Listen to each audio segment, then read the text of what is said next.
The Archaeology of Death and Memory with Professor Howard Williams. It's Archaeodeath.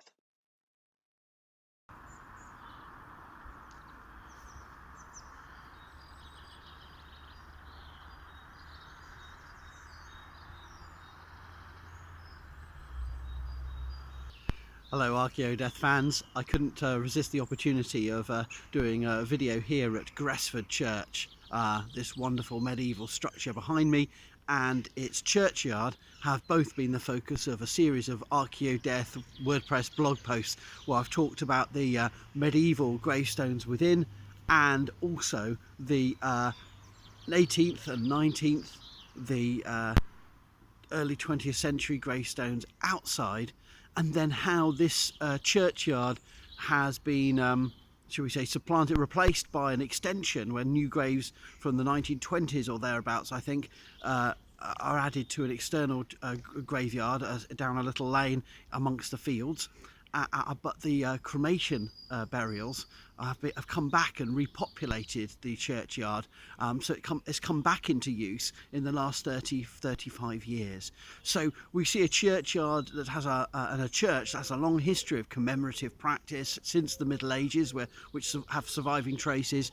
It goes out of use and then has come back into use, and that long-term story of the archaeology of death and memory is something that we address in our MA called the MA Archaeology of Death and Memory at the University of Chester, and it's a course where, using this churchyard as one of our field trips, often we explore the complexity of the story of how humans have dealt with the dead and commemorated the dead, but also the very fragmentary picture that survives to us.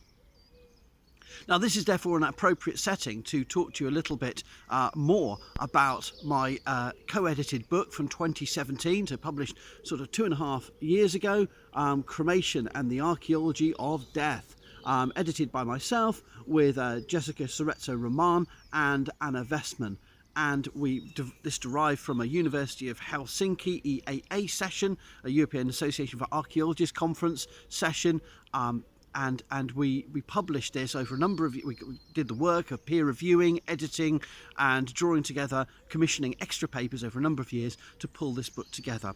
Now, Anna and I, in this book, we collaborate in two ways, well, three ways. We with Jessica, we write the introduction, but we also co-author 2 chapters, and both of them deal with very different periods and times, and yet the connection is how cremation in the human past is often not just one mode of disposal used by one religious group, one cultural group, one social group. It's not used to single just one thing.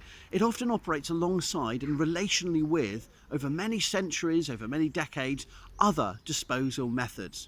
And just as with our society, so in the past, most societies use cremation as one option among other disposal methods.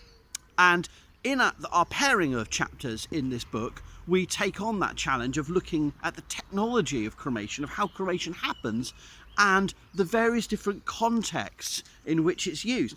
So in our chapter called Building for the Cremated Dead, Ephemeral and Cumulative Constructions, we talk using 2 early medieval or late Iron Age, if you're Scandinavian, case studies of how cremated human remains are integrated into different kinds of architecture and structure. And in early Anglo-Saxon England, we look at these 4 and 5 post structures we find sometimes in cemeteries, and I suggest that they are actually a kind of ossuary for the cremated dead, where perhaps families or households would above ground have their ashes interred within urns, and we may be missing that third way of disposing of the dead in early Anglo-Saxon England. We have inhumation graves, we have cremation graves, and what we may be missing, but we have traces of in some cemeteries, is the use of sort of above ground architectures to incorporate the cremated dead of multiple generations into the same structures. And Anna's then complements that in the same chapter by looking at these cremation cemeteries under the level ground in southern Finland in the late Iron Age, where we have long-running cemeteries on low hillocks, almost accumulating without single graves or memorials, spreads of stones and bones and how the dead are almost incorporated into the landscape.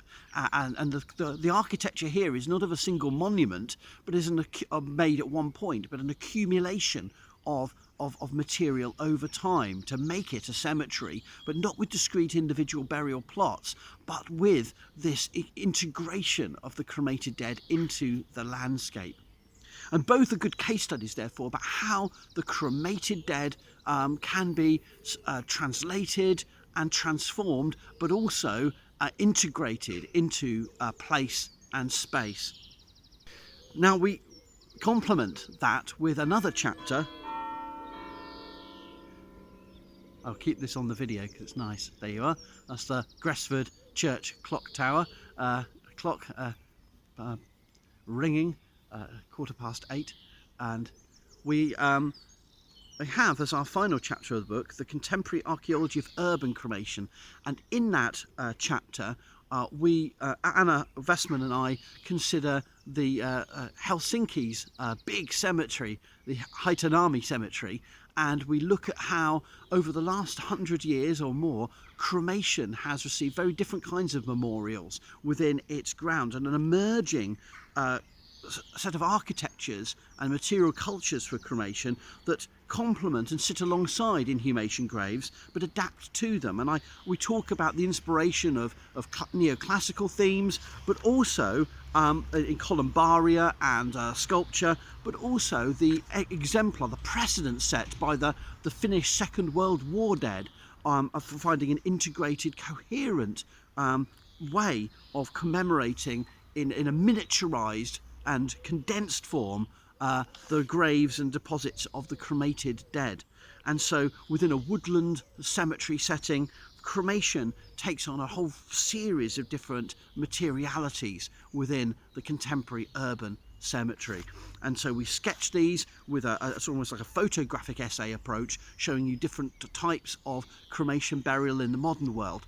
And while this is about Finland, many of the narratives we're able to pull out, many of the stories we can see, could be applied to many European and cemeteries where cremation has become a key dominant form, and cemeteries designed before the rise of cremation become places for the cremated dead. If you enjoyed this video, please consider subscribing to Howard Williams on YouTube. In addition, consider following the Archaeology of Death WordPress blog at howardwilliamsblog.wordpress.com.